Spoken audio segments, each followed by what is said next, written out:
दोस्तों, मज़ेदार और बेहतरीन हिंदी कहानियाँ सबसे पहले देखने के लिए आप हमारे इस YouTube चैनल को सब्सक्राइब कर लीजिए।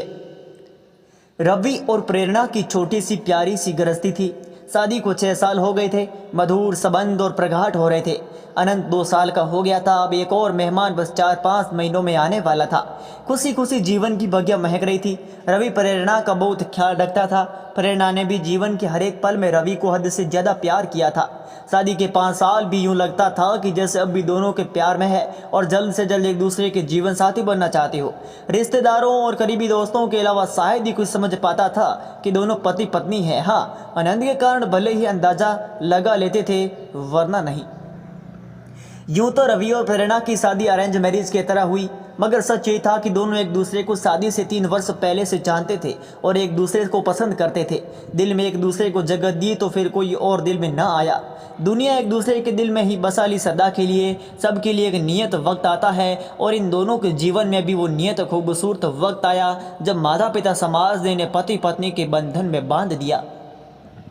जीवन आगे बढ़ा और प्यार भी। रवि और प्रेरणा के बीच हर तरह की बातें होती। अमूमन पति पत्नी के बनने के बाद ज़्यादातर जोड़ों के बीच बहुत सारी बातें खत्म हो जाती है, मसलन राजनीति, खेलकूद, देश दुनिया, राय साइंस, करियर, हंसी मजाक आदि आदि। पर इनके बीच सब कुछ पहले जैसा था। हंसी मजाक, ठिठोली, वाद विवाद, एक दूसरे की टांग खिंचाई, एक दूसरे को खास बातों पर सलाह देना लेना, साथ घूमना फिरना, एक ही प्लेट में खाना, एक दूसरे का इंतजार करना आदि सब कुछ बहुत प्यारा था रवि और प्रेरणा के बीच। ऐसा नहीं कि रवि और प्रेरणा के झगड़े ना होते थे, मगर वैसे ही जैसे दोस्त लड़ते झगड़ते, मुंह फुलाते और आखिर में वही होता, चलो छोड़ो ना यार, जाने दो ना, सॉरी बाबा माफ़ कर दो ना, गलती हो गई, और दोनों एक दूसरे को गले लगा लेते। सब कुछ अच्छा चल रहा था, कहीं कोई कमी ना थी। जीवन बगिया प्यार से सरोबार थी। फिर भी जाने क्यों कभी कभी प्रेरणा उदास हो जाती, पर अगले ही क्षण अपनी उदासी झटक कर मुस्कुरा देती। रवि कभी शायद दिल से उदास पल देख पाता और कभी देख भी जाता तो प्रेरणा कहती, कुछ नहीं, यूं ही। अनंत के साथ दोनों के जीवन और निरंतर करियर की प्रगति से दोनों इतने खुश थे कई कई लोगों के मन में ईर्ष्या भी पैदा हो जाती।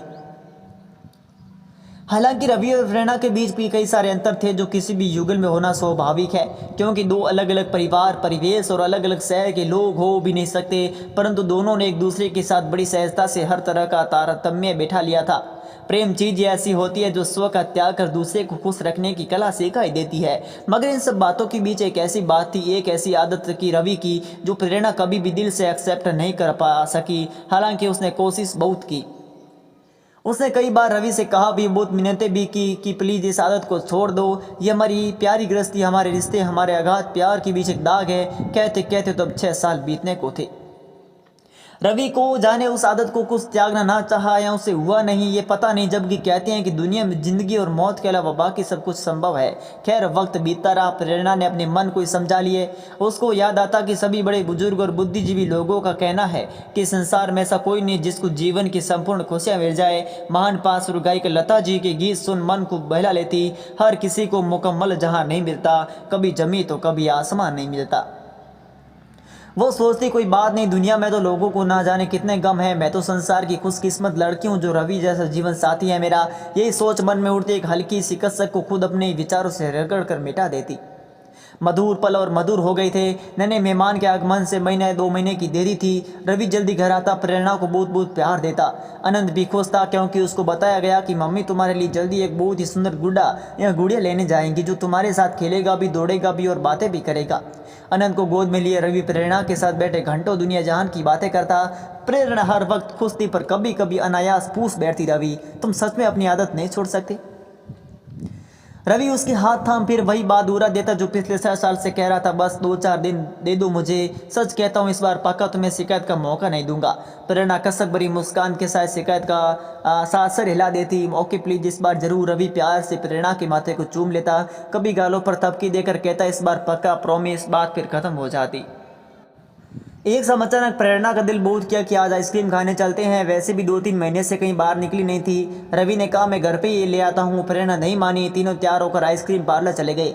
आइसक्रीम खाते हुए बहुत खुश थे तीनों। होने कुछ और लिखी गई थी जिसका समय नज़दीक था। तीनों घर वापस आए। अनंत तो खेलकूद कर निडाल होकर आते ही सो गया। प्रेरणा के दिल में आज फिर एक सोई हुई ख्वाहिश जगी। उसने रवि का हाथ पकड़कर अपनी और प्यार से खींचते हुए कहा, रवि सुनो ना एक बात, इधर आओ तो जरा। पर रवि ने पुरानी आदत के अनुसार हाथ छुड़ाते हुए कहा, रुको प्रेरणा, बस 5 मिनट में अभी आया, बस अभी तुम्हारी पास आकर बैठता हूँ, कहकर रवि बालकनी में चला गया और सिगरेट पीने लगा। अचानक प्रेरणा की तेज चीख सुनकर रवि दौड़ा। प्रेरणा वॉशरूम में लहूलुहान पड़ी थी। अब उसकी आंखें कुछ रहती, पर उसके मुंह से कोई आवाज़ नहीं निकल रही थी। रवि के प्राण सूख चले। उसने घड़ी पर बिना देर के एम्बुलेंस बुलाया और प्रेरणा को कुछ ही पल हॉस्पिटल पहुंचाया गया। तत्काल इलाज शुरू हुआ। रवि तब तक अपने माता पिता और प्रेरणा के घर वालों को भी खबर कर चुका था। सभी आगे सभी प्रेरणा के लिए चिंतित और दुखी थे। उधर अनंत घर में अकेला था। सिर्फ नौकरों के भरोसे छोटा बच्चा नहीं रह सकता, इसलिए रवि की मां को घर जाना पड़ा। इधर डॉक्टर्स प्रेरणा की कंडीशन को अब भी खतरे में बता रहे थे। बच्चा पेट में खत्म हो गया था। डॉक्टर ने ऑपरेशन कर दिया था और अब प्रेरणा को बचाने की कोशिश में जुटे थे। थोड़ी देर में अनंत को लेकर मां पुनः हॉस्पिटल आई। मां ने रवि के हाथ में एक पेपर देते हुए कहा, तकिए के नीचे रखा था, शायद अनंत के हाथ में खेलते हुए आ गया। कोई जरूरी चीज जो शायद ये सोच में लेते आई। माँ पढ़ना नहीं जानती थी, सो रवि पढ़ने लगा।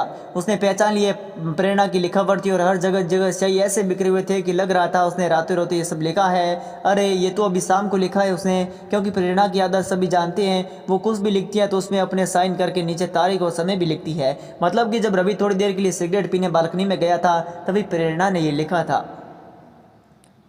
रवि पढ़ने लगा। पता है रवि, जब प्यार में हम दोनों सरोबार हुए थे पहली बार, जब हम पहली बार अपने अपने दिल की बात एक दूसरे से कहने को मिले थे, जो शायद हमारे प्यार की पहली ही शाम थी। उस दिन हमने समंदर किनारे बने उस कॉफी होम में समंदर की लहरों को साक्षी करके एक दूसरे से पूछा था कि हम एक दूसरे को ऐसा क्या दे सकते हैं जो सच में बहुत नायाब हो। मैंने कहा, पहले आप कहो रवि। याद है रवि आपने क्या कहा था? आपको तो शायद याद ही नहीं है, लेकिन मैं एक पल भी नहीं भूली। आपने कहा था ना रवि कि मैं तुम्हारे सांसों से अपनी सांसों को जोड़ना चाहता हूँ, बोलो दोगी मुझे ये तोहफा? मैंने आपकी आंखों में प्यार की सच्चाई देखी थी। उस एक पल में मैंने आपके साथ अपना पूरा जीवन देख लिया था। ऐसे तोहफे आप मांगेंगे ये कल्पना तो नहीं की थी, लेकिन आपकी इस ख्वाहिश ने मुझे भी ख्वाहिश दे दे कि मैं आपकी इच्छा ज़रूर पूरी कर दूं। दिल में तो आया था कि अभी पूरी ही कर दूं, पर मैं शादी के बाद आपकी इच्छा ज़रूर पूरी करूंगी, मैंने सोच लिया था।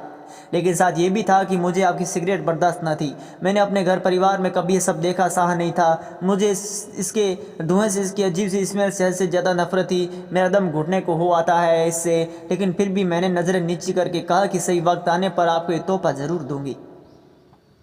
आपकी आंखें खुशी से चमक उठी थी। मुझे बहुत अच्छा लगा था रवि। फिर आपने मुझसे पूछा कि मैं तुझसे क्या चाहिए। याद है रवि, मैंने एक ही चीज़ मांगी थी। रवि, आप इस सिगरेट पीना छोड़ दो, इसके अलावा मुझे सारी ज़िंदगी कुछ और नहीं चाहिए। आपने कहा, बस एक सप्ताह बाद तुम मुझे सिगरेट पीते नहीं देखोगी। मैं कितनी खुश हुई थी आप इसका अंदाज़ा नहीं लगा सकते। लेकिन आपने पलट कर ये नहीं पूछा कि आप मुझे तोहफा नायाब क्यों लगा। मैंने बताया भी नहीं। जानते हो रवि क्यों? यही मांगा था मैंने, ताकि मैं आपकी ख्वाहिश पूरी कर सकूं। हाँ रवि, आपकी सांसों से अपनी सांसों को जोड़ने की ख्वाहिश मेरे मन में भी जग चुकी थी, पर आपकी सिगरेट ने मुझे ये कभी करने ना दिया। मुझे आपसे बहुत प्यार मिला है रवि, बहुत सम्मान मिला है। सच है कि आपको जीवन साथी पाकर मैं इस महान जहान में खुद को सबसे ज़्यादा खुश नसीब पाती हूँ। हमारे प्यार के अनगिनत पल है रवि। हमारी एक दूसरे से नज़दीकियाँ तो शरीर और आत्मा की तरह है रवि, पर बेहद अजीब है ना कि इतने करीब होकर भी वो पल नहीं आया कि वो मेरा वादा और एक मेरी छोटी सी ख्वाहिश पूरी हो सके। शादी के बाद इन 6 सालों में आपने मेरे लिए बहुत कुछ किया, पर अफसोस मेरी एक छोटी सी एक ख्वाहिश आज भी अधूरी है। कितनी बार मैंने चाहा, मगर हर बार जब भी आपकी सांसों में हम कदम मडाना चाहा, हर बार वही सिगरेट की अजीब सी गंध ने मुझे मुंह फेर लेने पर मजबूर किया। लेकिन आपने कभी समझने की कोशिश नहीं की। क्या कोई यकीन कर सकता है रवि कि पति पत्नी होकर, एक बच्चे के माता पिता होकर भी हम एक दूसरे के होठों के स्पर्श को नहीं जानते? लोग हंसेंगे कि ये क्या बकवास है, भला ही 6 साल के दाम्पत्य जीवन में सफल ना आया हो। मैं कैसे कहूँ कि ये हमारा टूट बंधन गहरे प्रेम के बीच एक दाग की तरह है, मगर सच है। आप नहीं समझोगे रवि, लेकिन मैं अब समझ गई हूँ। आप मुझे भी शायद छोड़ सकते हो, लेकिन सिगरेट को नहीं, कभी नहीं। मैं आज फिर इसलिए लिख रही हूँ कि क्योंकि आज हद से ज़्यादा दिल मचल गया था और लगा था कि आपने आज तो बहुत से सिगरेट नहीं पी है। शायद आज एक बार ही सही मेरी ख्वाहिश पूरी हो जाएगी, लेकिन आज भी आप हाथ छुड़ाकर सिगरेट उठाकर चल दिए। मैं रोना चाहती, चीख चीख कर, पर नहीं रो सकती। शायद आप हमारे अगाध प्रेम में यह शोभनीय नहीं होगा। मैं बांटना चाहती हूँ अपना ही दर्द, मगर क्या किसी से कहना उचित लगेगा? बेहद अपमानित महसूस करने लगी हूँ आपकी सिगरेट के सामने अपने आप को। कोई तरीका नहीं मेरे पास अपने अधूरी ख्वाहिश का दर्द बांटने के लिए, सिवाय इसके कि पन्ने पे उतार कर दिल का हल्का कर लूँ। जबकि जानती हूँ पहले की तरह कुछ देर बाद उसको भी फाड़ कर फेंक दूंगी, पर कोई बात नहीं, दिल तो हल्का हो जाता है। I love you Ravi, I love you always. पढ़ते पढ़ते रवि बेहिसाब आंसुओं में डूब गया। उसने आज एहसास हुआ उसके सिगरेट के लत के कारण क्या से क्या हो गया। उसके मन में सारे घटनाक्रम प्रत्यक्ष उठे। रवि के सिगरेट लेकर चले जाने के कारण प्रेरणा को आज बहुत ज़्यादा बुरा लगा और उसके आंखों से छलक आए। उसने पेपर फोन उठाया और मन ही मन सारी बात कागज़ पर उड़ेलकर अपने मन को हल्का कर लिया। जब तक रवि सिगरेट खत्म करके कमरे में वापस आने वाला था, प्रेरणा का चेहरा आंसू से भीग गया था। वो उठकर मुंह हाथ धोने चली गई। जब वो वॉशरूम से वापस आने लगी, ना जाने कैसे उसका पेट फिसल गया। ये उसकी संतप्त मन की दशा थी, या महज प्रेगनेंसी के कारण उसको चक्कर आया होगा, या उसका जीवन की इतनी खुशी अवधि तय थी, ये तो परमात्मा को ही पता था, या फिर खुद प्रेरणा को ही। रवि पागलों की तरह डॉक्टर से कह रहा था, मैं प्रेरणा को बचा लो, मेरा सब कुछ ले लो, मेरी जान भी उसको दे दो, मगर बचा दो उसको। लेकिन ये नहीं हो सका। 8 घंटे का तक प्रयास के बाद ने डॉक्टर आकर कहा कि हमने बहुत कोशिश की, लेकिन हम हार गए। प्रेरणा के पास अब ज़्यादा समय नहीं है, उससे मिल ले आप लोग। रवि बदहास प्रेरणा के पास पहुंचा। प्रेरणा की आंखें शून्यता से भरी थी। रवि ने उसका हाथ थामा और पागलों की तरह कहने लगा, प्रेरणा मुझे छोड़कर मत जाओ, मत जाओ प्रेरणा, मैं तुम्हारी हर बात मान लूंगा, आज से अभी से अब नहीं टालूंगा, 1 सेकंड भी नहीं, बस मत जाओ, मत जाओ मुझे छोड़कर। प्रेरणा की आंखें रवि के चेहरे पर टिक गई। वो बहुत मुश्किल से जरा सा मुस्कुराई और अपने होठों पे एक मासूम सी ख्वाहिश सजाए हमेशा के लिए खामोश हो गई।